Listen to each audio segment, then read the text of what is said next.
بسم الله الرحمن الرحيم وإذا ثبت أن ذلك الجسم مركب من الهيولى والصورة وجب أن تكون الأجسام كلها مركبة من الهيولى والصورة. تردیز پوری دے ہدایت الحکمت مولا تاسو ته دا خبره ثابته کا چې هیولا لره وجود دا شته دی او تر اوسه پورې کم دلیل چې تاسو ته پیش کو نو هغې په دې طریقې سره پیش کو چې هیولا درته ثابت کا په جسم بسیط کې چې په جسم بسیط کې هیولا ثابت شوه نو دا خبره پاتې وه چې په جسم مرکب کې هم ما ته هیولا دا ثابته کا. اول دا خبره وپیژنه دا مې تاسو ته مخکې کړې وه چې جسم بسیط اصل کې دې ته ویل کېږي دغه څلور عناصر اور اوبو هوا خاوره دې ته ویل کېږي جسم بسیط. دویم نمبر جسم مرکب دی هغه جسم چې هغه د دې څلورو نه جوړي لکه حیوانات نباتات وغیره دا بیا د دې څلور واړو نه جوړ دي نو دې ته ویل کېږي جسم مرکب. نو موږ دا خبره کوو چې تاله پکار دو چې په مطلق جسم کې که جسم موږ سره بسیط وي او که جسم موږ سره مرکب وي نو په مطلق جسم کې به د هیولا ثابته کړې وه نو چې په مطلق جسم کې هیولا ثابت شي نو په جسم بسیط کې به هم ثابت شي او په جسم مرکب کې به هم ثابت شي.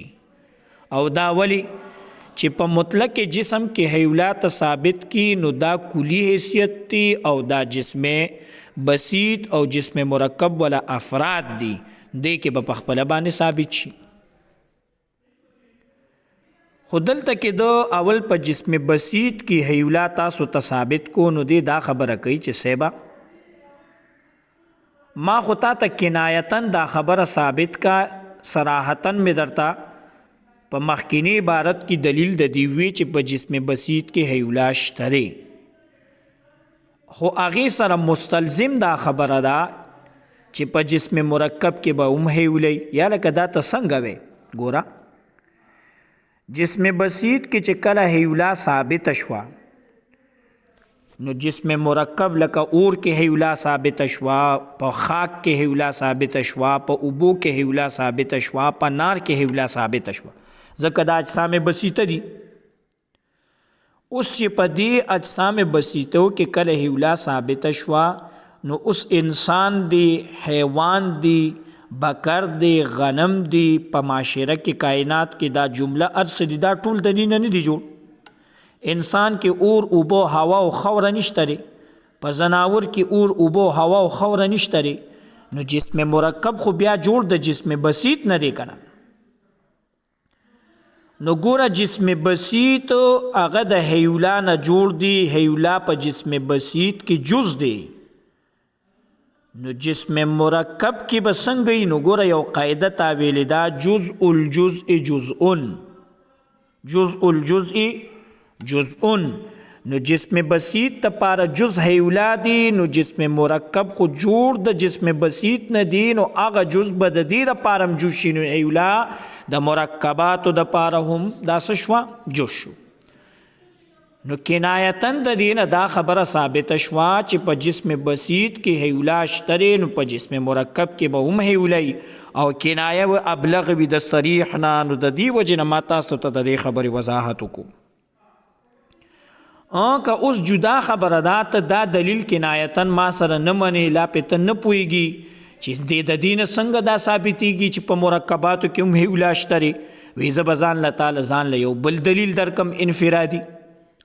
نو هغه دلیل دی انفرادي لأن التبعیة المقداریه دې سره دا ثابتوي. دغه ځای پورې ګوره وَإِذَا ثَبَتَ هر کله چې دا ثابت شوه چې ان ذلک الجسم چې بېشکه دغه جسم بسیط چې جسم بسیط کې دا خبره ثابته شوه چې جسم بسیط د پاره جز دا هیولا دی.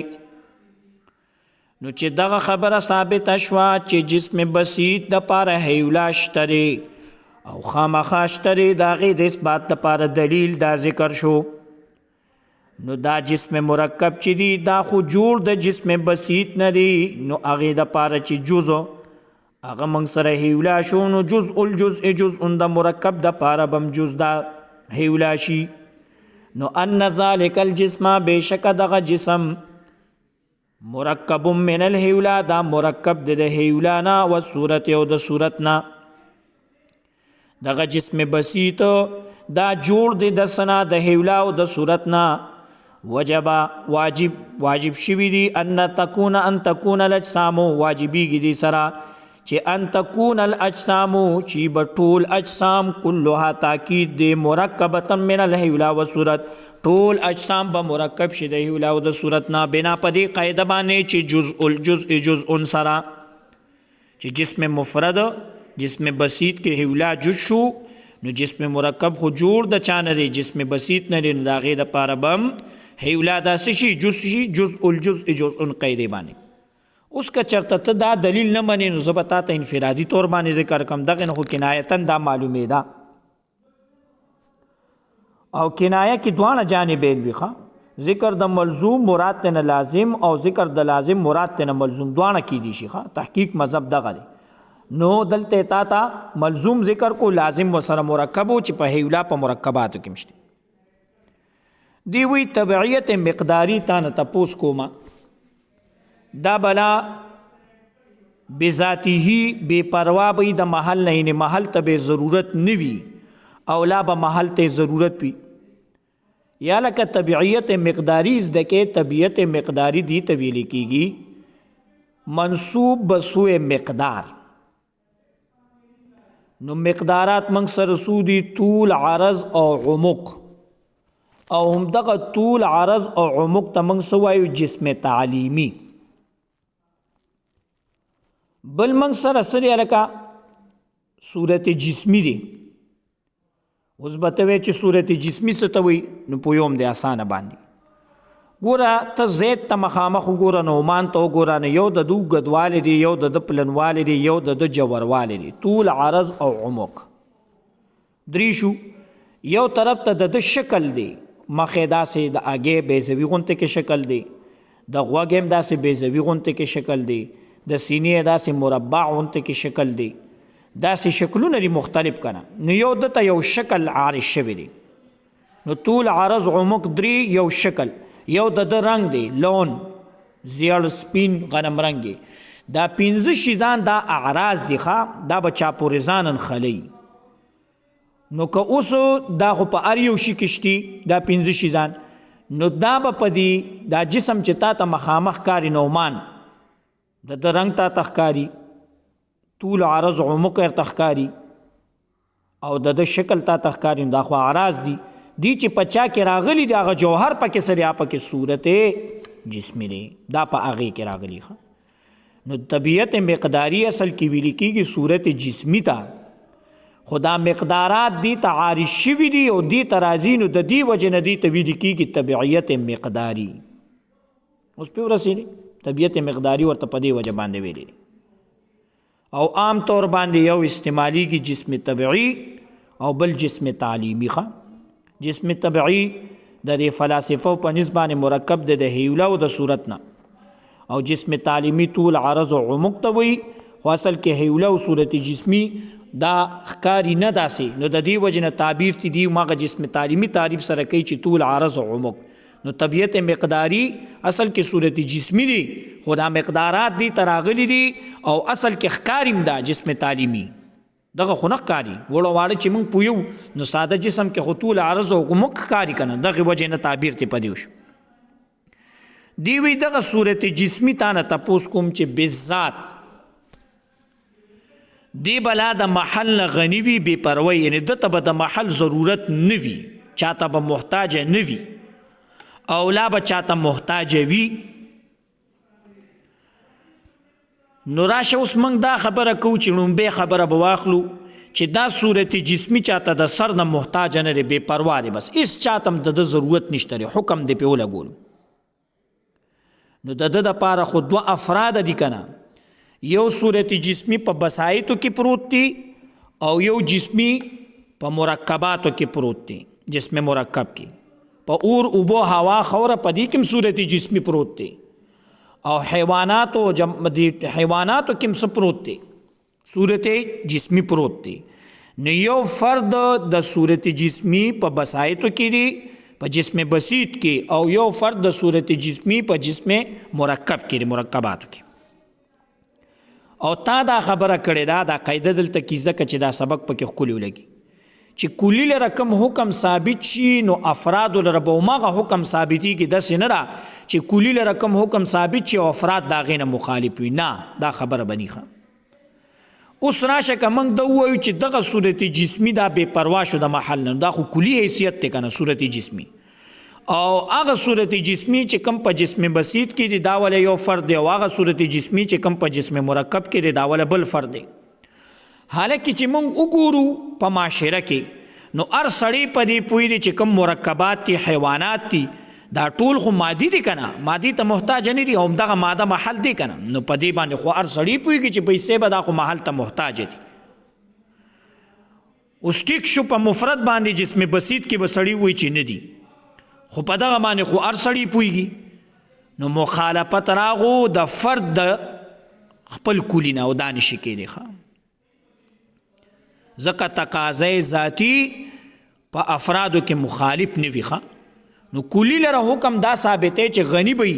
او لاندې یو فرد دی چې مرکب دی، هغه خو حیوانات خو مادي ته محتاج مادي دي که نه، او دغه ماده او محل د دې په نسبت باندې سره حیوله، او په دې کې دا خبره ثابته شوه چې دې لره حیوله او محل دا شته دی. نو مخالفت خدا نشي کېدی. نو لہذا دې سره دا ثابته شوه چې دی غنی نه دی، که چېرته غنی او نو بیا به د دا جسم مرکب فرد به هم حیولا ته محتاج نو حیوانات به هم داسې وو. حالکه د حیواناتو د حیولا نه مستغنی کېدل دا باطل دی. هر سړی په دې خبره باندې پوهېږي، کنی بیا به حلول د دې دپاره نو دغه محل ته. نو لہذا دې سره دا ثابته شوه چې صورت نوعی چې کوم کلی دی هغه به محل ته محتاج او نه دی دا محل مگر حیولا دی. نو چې کلی لره محل ثابت شو نو هر فرد لره که جسم بسیط کی صورت جسمی دی هغه لره بمی، او که جسم مرکب کی صورت جسمی دی هغه لره بمی. نو دې نه دا ثابت شو چې هر یو جسم مرکب دی حیولا د صورت نه. اوس عبارت ته ګوره، لأن التبعیت المقداریت، بشکا تبعیت مقداری صورت جسمی دلته منصوب کړي دي مقدارات دي تعریف شوي دي ځکه اما ان تكون بذاتها، اما ان تكون بذاتها غنیة عن المحل، لا بئی دا طبیعت مقداری په اعتبار د ذات سره غنی بئی، بے پروا بئی عن المحل د محلنا، او لم تكن لا بے پروا نه وي د محلنا. والاول محال، اولن خبره کچرته تدوی صورت جسمی دا طبعیت مقداری تعبیر چې تا کم کړی دی دا بغنی وی د محلنا، وی دا خبره محال ده، دا ټیک نه ده. یا لکه کچرته ته دا خبرو کې چې دا محال والی ټیک نه دی، و الا نو لستحال حلولها، نو محال بی حلول ددو، لستحال حلولها محال بی حلول ددو فی المحل په محل داسې کې المستلزمی چې هغه محل تقاضا د استلزام کوي چې لازم دی هغه لره، یا لکه دا محل خو لازم دی هغه لره او ته دا جدا کې د هغې نه چې حلول د ده رانشي، حالکه داسې نشي کېدي. ولې لافتقارها الیه، دی محتاج دی دا طبیعت مقداری الیه دی محل ته. ولی دا ته خبره کې چې دی محتاج دی محل ته او دا لازم دی محل د لره، افتقار پکې دی. ویلی ان الغنا بذاته عن الشیء، ځکه بې پروا کېدل په اعتبار د ذات سره د یو شی نه، استحال حلوله فیه، استحال حلوله، استحال حلوله فیه، محال دی حلول والد د فیه پرې کې کوم شي چې د چانه بې پروي نو داغه حلول هم پاغه کې بې پروي، بیا حلول ته بیا ضرورت چې دی په خپل بې پروا دي، نو حلول په پکې څنګه وکړي. نو چې دا ټول باطل نو دا بطلان د سن راغلیو دا بطلان د دین راغلیو چې تا د وی چې صورت جسمی چې طبیعت مقداری دی دا بغنی به د محله نو اغم باطل نو چې هغه باطل شنو فتعین افتقارها نو پس متعین شو محتاج والد دو بذاتها په اعتبار د ذات سره ال المحل محلتا نو فکل جسم مرکب من الهیولا والصورت نو هر یو جسم مرکب شو د هیولا او د صورت نه. واخر الدعوانا الحمد لله رب